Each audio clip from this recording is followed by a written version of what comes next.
Welcome back in another episode of my Monday Talk interview series. Lok Sabha election 2024 is inching closer and a lot of political activities are going on in the country.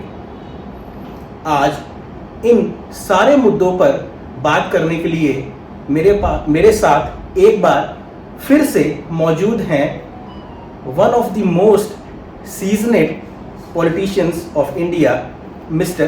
Manishankar Iyer. Mr. Iyer, welcome back to my Monday Talk interview series. बहुत शुक्रिया। सबसे पहले शुरू करते हैं राजीव गांधी जी की birth anniversary से। You lost a friend a long ago. तो इसमें कुछ कमेंट करना चाहेंगे? हाँ, आज उनका जन्मदिन है तो बहुत स्मरण में आते हैं।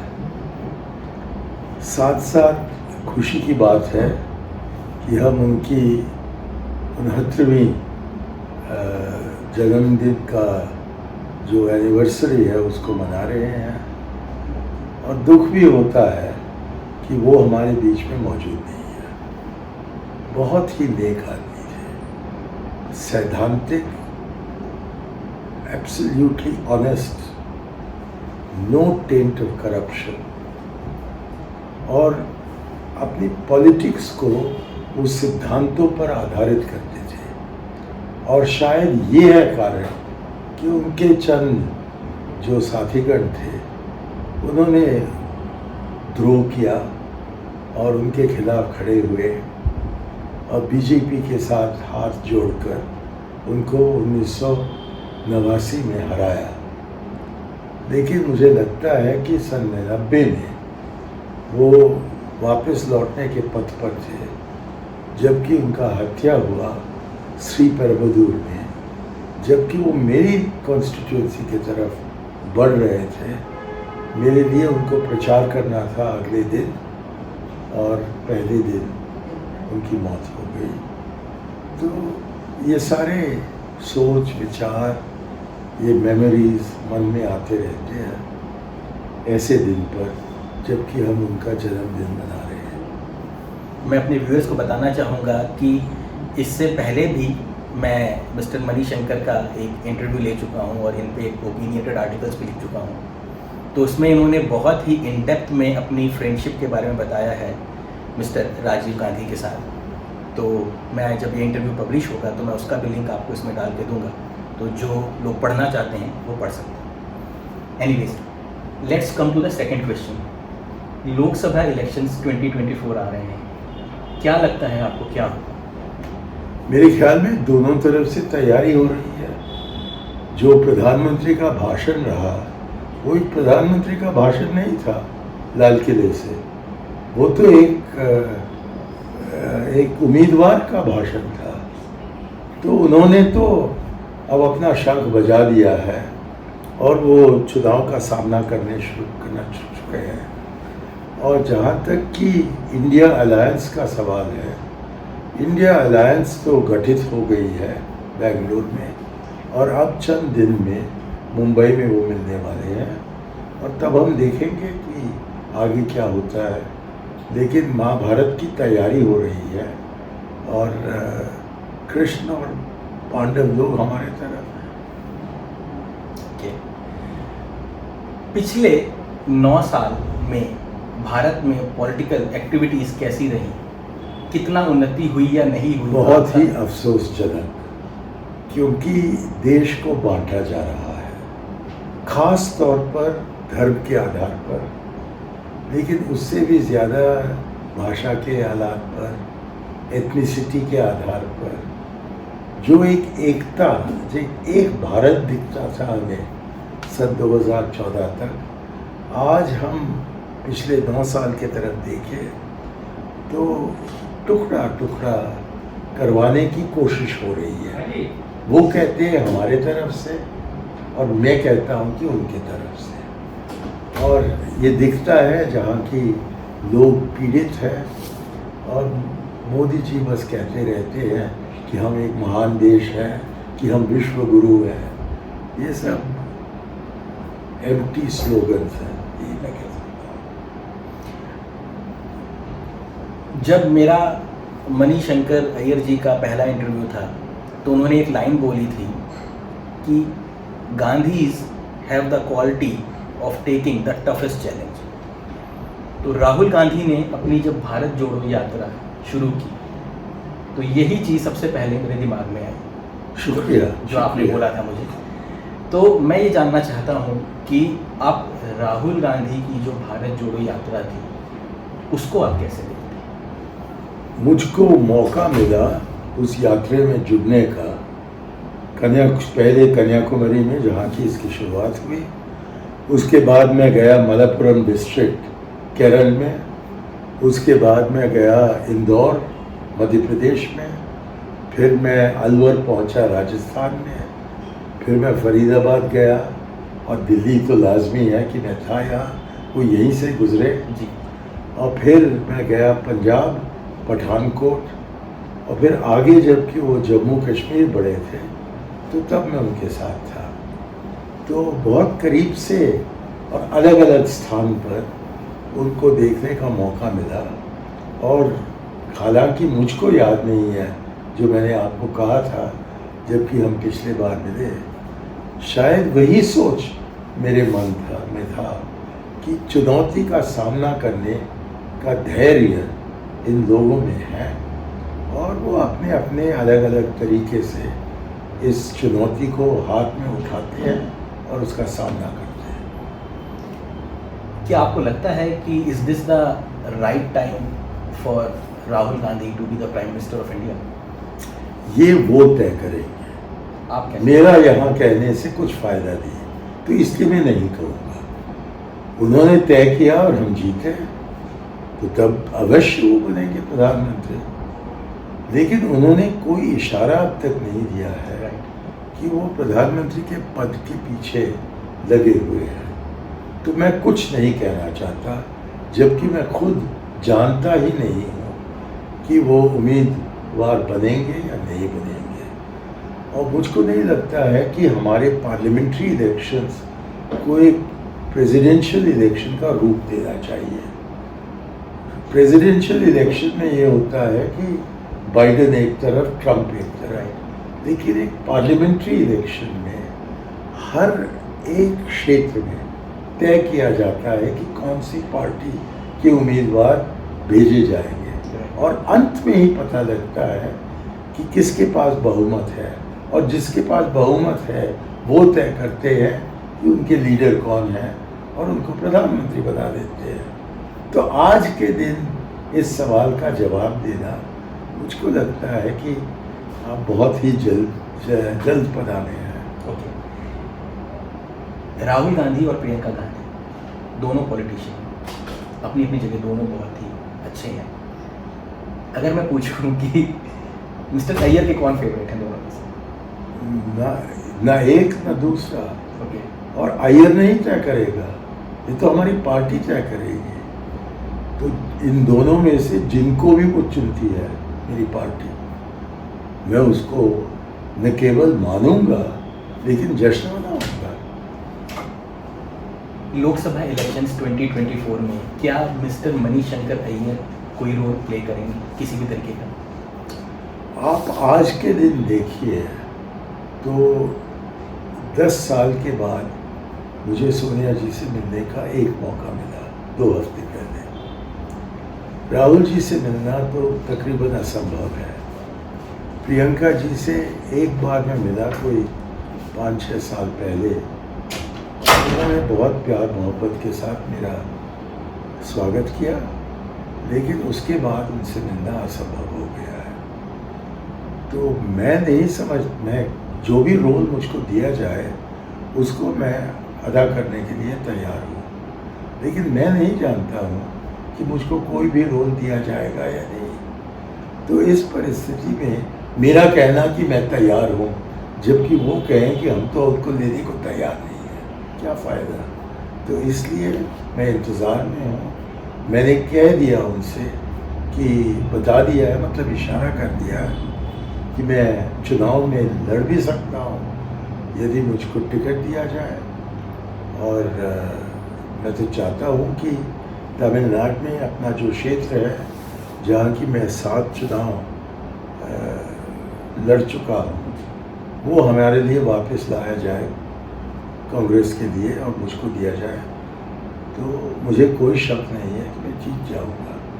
लेकिन यदि वो संभव न हो और वो कहीं और मुझे भेजना चाहते हो चुनाव लड़ने के लिए, मैं तैयार हूँ।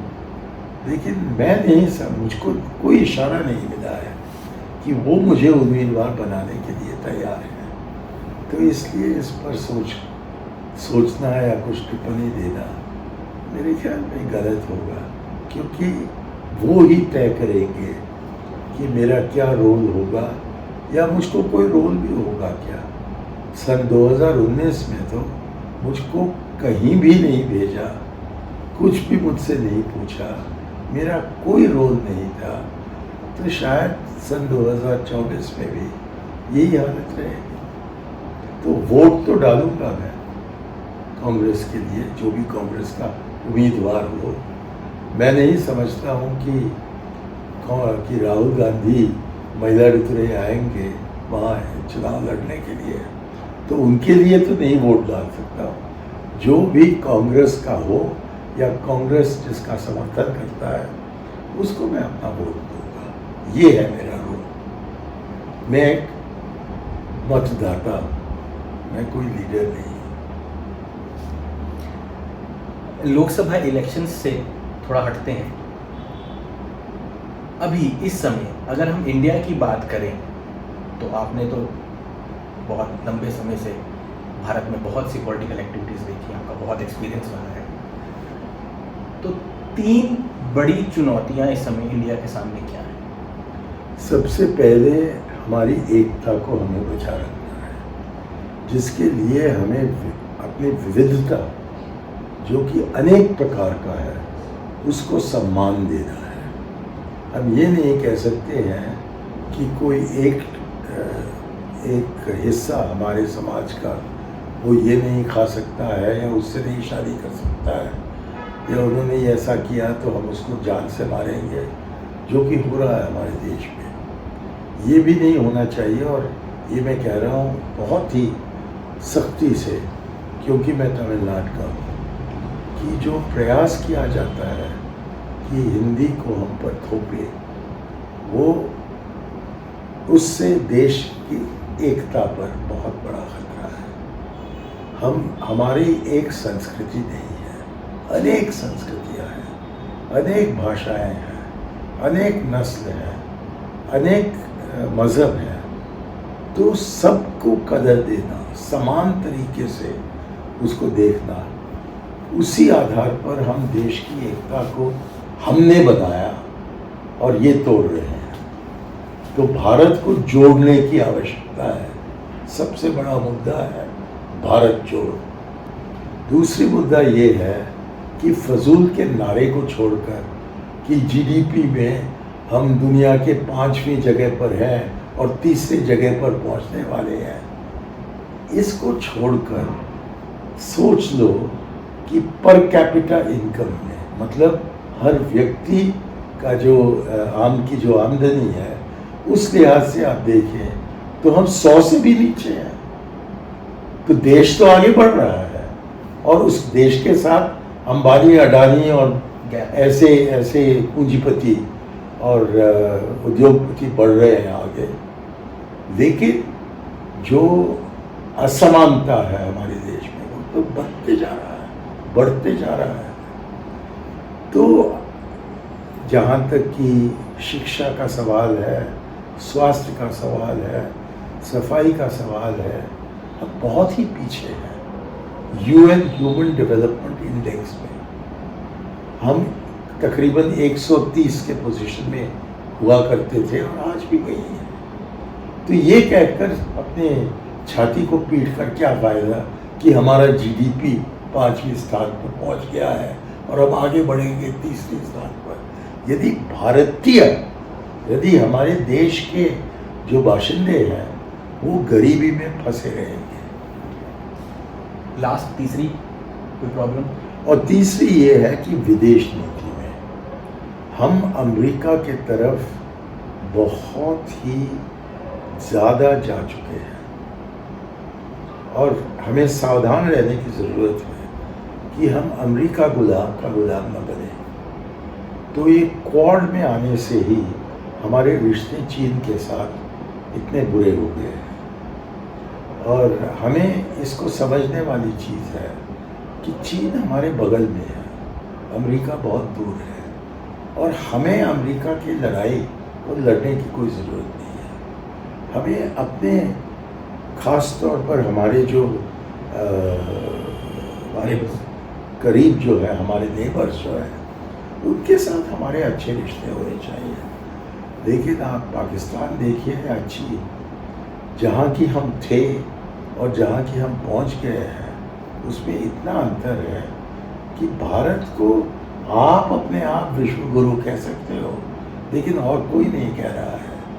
वो कहते हैं कि आप पाकिस्तान को नहीं संभाल सकते हो, तो क्या यूक्रेन में क्या संभालोगे? तो हमारी छवि जो गिर गई है, उसको उठाना वो बहुत ज़रूरी है। और मैं एक और चीज़ जोड़ दूँ उसमें, जो पंचायती राज की बुरी हालत है, उसको सुधारना बहुत ज़रूरी है।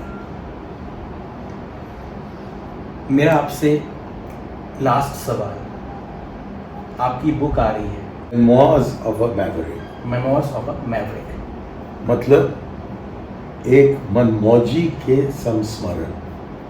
ये 23 अगस्त को आने वाले 23 अगस्त को मतलब रिलीज हो रही है। इस बुक के बारे में कुछ बताइए।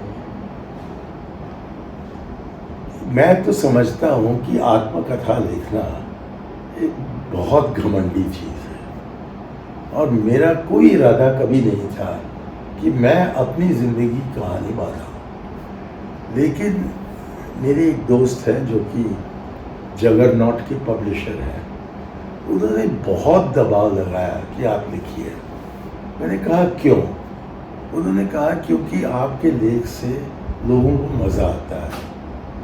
तो इसके बारे में मैं सोच रहा था, फिर मुझे मन में लगा कि ये समझती हैं कि मैं राजीव गांधी के बहुत ही करीब था, और इसलिए वो मुझसे पूछ रही हैं। तो मेरे किताब में मैंने बिल्कुल स्पष्ट कर दिया है कि राजनीतिक मामलों में मैं उनके करीब था ही नहीं। वो मुझसे इस पर चीज़ों पर बात ही नहीं करते थे, और मुझसे राय मशवरा करने का सवाल नहीं उठता था। तो जो कुछ भी मैंने बोफर्स के बारे में या शाहबानों के बारे में या अन्य उनके बारे में जो मतभेद रहते हैं, उनके बारे में जो मैंने लिखा है, वो अपने निजी गवाह के कारण नहीं लिखा है, लेकिन उस पर पिछले 30 साल से मैंने रिसर्च किया है, और जो मुझको पता लगा है उससे, उसका जिक्र है इस किताब में। लेकिन ख़ास तौर पर ये किताब मेरी ज़िंदगी के बारे में, मेरे परिवार के बारे में है, मेरे बारे में है, मेरे दोस्तों के बारे में है, और जो भी फॉरेन सर्विस में था तो जो मेरी चढ़ाई हुई उसके बारे में, और जो मेरा उतराव हुआ उसके बारे में भी। और फिर मैं कहता हूँ अपने किताब में कि मुझे लगा कि क्योंकि मैं मनमौजी हूँ, बहुत मुश्किल है एक अनुशासन के अंतर्गत आने का, कि पाकिस्तान हो, चीन हो, अमेरिका हो, ये न्यूक्लियर वेपन्स हो, मेरी निजी राय हमारी ऑफिशियल लाइन से अलग था। तो तब मैंने सोचा कि यदि मुझको प्रमोट किया इन लोगों ने, तो यदि उन्होंने मुझे नहीं प्रमोट किया तो वो मेरे लिए दुख दर्द की बात होगी। लेकिन उन्होंने कहीं मुझे प्रमोट कर दिया और फिर जाकर कुछ हंगामा हुआ, तब और उससे बुरा होगा। तो बेहतर है कि मैं अपने करियर को बदलूं और ऐसा कुछ करूं जहां की अपनी निजी राय को व्यक्त करने में कोई पाबंदी न हो। और इसी तरीके से मैं रहा हूं पॉलिटिक्स में, और यही कारण है कि मुझको एक तरफा किया गया है, क्योंकि मैं पार्टी के अनुशासन के अंदर मैं नहीं आता हूँ। और इसलिए वो कहते हैं कि आपका सोच अलग है, आपका कार्य अलग है, तो आपको हम रखें तो आप एक उसको अंग्रेजी में कहते हैं लूज कैनन बनते हो. So that is why I have been marginalised and that is why I could not answer your question about what my role will be in 2024, because I am almost certain that my role will be zero. आपके इसी सवाल से मैं बस एक सवाल और add करना चाहता हूँ जो आपने भी लास्ट में बोला. क्या एक पॉलिटिशियन को जो कि एक पार्टी का हिस्सा है, अगर इंडिपेंडेंट पॉलिटिशियन नहीं है, तो क्या उसको पार्टी के एकदम नियमों के साथ ही बोलना चाहिए? क्या उसे ये अलाउड नहीं है कि वो मन खोल के अपना बोल सके? जहाँ जो सिद्धांत है वो नियमों से अलग है. सिद्धांतों पर वो व्यक्ति अलग हो गया तब उसको पार्टी छोड़ना चाहिए या उसको निकाल देना चाहिए. लेकिन नियम क्या होता है कि हम जो सोच रहे हैं उसको हम व्यक्त करें. अब यदि मैं कांग्रेस वर्किंग कमेटी का मेंबर होता तब मेरे अलग अलग सोच को दबाकर जबकि हम मिलते तब मैं कुछ कह सकता था. लेकिन जबकि अपने प्रेसिडेंट से मिलने के लिए 10 साल लग जाते हैं और जबकि दूसरे लोग जो हैं उनसे मिलना इतना मुश्किल है और जबकि मुझको अपनी आमदनी के लिए लेख लिखने की आवश्यकता पड़ती है, तो और क्या चाह रहा है. मैं कभी कांग्रेस के सिद्धांतों से नहीं हटा. मैं कभी कांग्रेस के असूल से हटा नहीं हूँ. लेकिन कुछ ऐसी चीज़ बनते हैं जिस पर कि मेरे और पार्टी के नियमों में कुछ अंतर है, तो तब उनको व्यक्त करना मैं नहीं समझता हूँ कि ये अनुशासन हो. ये भी एक अनुशासन है कि आखिर मैं क्यों हूँ पार्टी में, ताकि मैं अपने विचार रखूँ. और विचार रखने के लिए कोई फोरम मुझको नहीं दिया जाता है, तो और क्या चारा रहता है. लिखो, बोलो. लास्ट में आप कुछ सजेस्ट करना चाहेंगे पार्टी को 2024? मैं हाँ, मुझको एक रोल दे दे. और क्या. मैं डेफिनेटली आशा करता हूँ कि आपको एक बहुत ही इम्पोर्टेंट रोल मिलेगा और लोकसभा इलेक्शंस कैसे होंगे ये तो आने वाला समय ही बताएगा. बहरहाल इतने शॉर्ट नोटिस में आपने मुझे इंटरव्यू के लिए टाइम दिया. क्योंकि मैं आप पर भरोसा रखता हूँ. मीडिया पर आमतौर पर मैं नहीं रखता हूँ क्योंकि तोड़ मरोड़ देते हैं जो आप कहते हैं. लेकिन आपने 2-3 बार ये दिखा दिया है कि आप विश्वासघात नहीं हो. आपके ये वर्ड्स मेरे लिए एज अ बडिंग जर्नलिस्ट बहुत मायने रखते हैं. It's like a history in making. जो आप कह रहे हैं वो मतलब आपने जो मुझे आज बोला वो मैं बहुत सालों से प्रूव करने की कोशिश कर रहा हूँ, और जो आपने आज बोला ये मेरे लिए बहुत मायने रखता है. शुक्रिया. It's not less than an award for me. It really, I am saying on camera, जो आपने मुझे बोला है ये मेरे लिए अवार्ड से कम नहीं है. आपने दूसरी बार मेरी वेबसाइट anuragsasan.com को इंटरव्यू दिया, इसलिए बहुत बहुत थैंक यू.